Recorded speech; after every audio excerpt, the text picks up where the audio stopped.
जी इस वक्त हम जनाब बाबा जादा रोड पे इफ्तिखार ऑटो पे जनाब काशिफ साहब की दुकान पर आए हैं और हमारे साथ हमारे जनाब बुजुर्ग हैं जी, हमारे दोस्त भी हैं। तो जनाब जनाब फजल करीम भट्ट साहब हैं, इनको हमने कुरान पाक गिफ्ट करना है माशाल्लाह। तो जनाब माशाल्लाह नमाजी भी हैं और हमारे कह लें कि बहुत ही काबिल कदर है, मोहतरम है हमारे।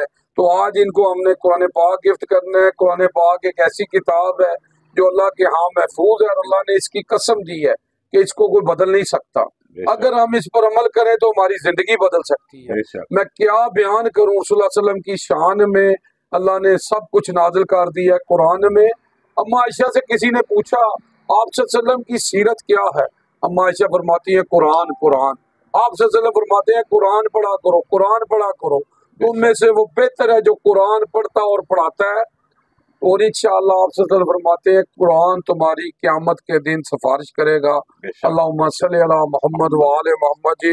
जनाब फजल करीम भट्ट साहब, जनाब कैसे हैं आप जनाब? अल्हम्दुलिल्लाह ठीक है, ठीक। बहुत बहुत शुक्रिया, अल्लाह ताला तुहानू बहुत दे अजर सवाब मिले, बहुत बहुत शुक्रिया जी। देखिए जी हमारा ये जो मकसद है कुरान पाक तकसीम करने का, माशाल्लाह हमारे ये फेसबुक पे भी फ्रेंड है हमारे। तो मैं जनाब ये हमारा ये मकसद यही है कि कुरान पाक को तर्जमे से पढ़ा जाए। बेशक क्योंकि अल्लाह ने कुरान पाक में फरमाया इंसान को वही मिलेगा जो उसने कोशिश की। तो आज हमारी भी एक कोशिश है कि जनाब कुरान पाक को तर्जमे से पढ़ा जाए। चिराग के नीचे अंधेरा है, अक्सरियत लोग कुरान पढ़ रहे हैं पर नादरा पढ़ रहे हैं, इसमें कोई शक नहीं, इसमें पढ़ने का भी स्वभाव है। पर अल्लाह ने कहा है कि इसको समझ कर पढ़ो कि तुम हदायत पा जाओ।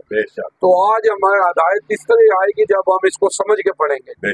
तो जनाब मैं कहूँगा कि देखिए ना, अल्लाह सूरत बकरा में फरमाता है कि ए नबी जब मेरे बंदे मेरे बारे में सवाल करें तो कह दो मैं तुम्हारे करीब हूँ और तुम्हारी पुकार को सुनता हूँ और तुम्हें भी चाहे मुझ पर ईमान लाओ।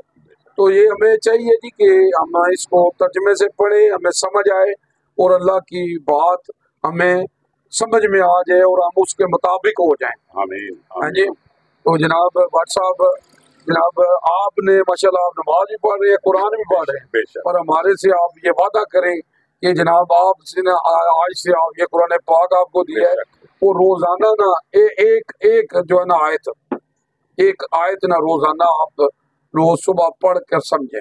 क्योंकि नबी पाक सल्लल्लाहु अलैहि वसल्लम फरमाते हैं जिसने सुबह सुबह एक कुरान की आयत को समझ के पढ़ लिया ना, उसने ऐसे जैसे अल्लाह की राह में सुर्ख ऊँट सदका कर दिया। बेशक। क्योंकि उस वक्त मिसाल दी गई है भट्ट साहब के जिस वक्त ना ऊँट सबसे कीमती होता था। तो जनाब भट्ट साहब खैर हुए जनाब, तो मैं कहूँगा जी आखिर में कि आज भी हम हर जंग जीते जाएंगे बदर की तरह, अगर हम हो जाएं अबू बकर उमर उस्मान अली हैदर की तरह। अल्लाहुम्मा सल्ली अला मोहम्मद व आले मोहम्मद जी। जावा जी जेल।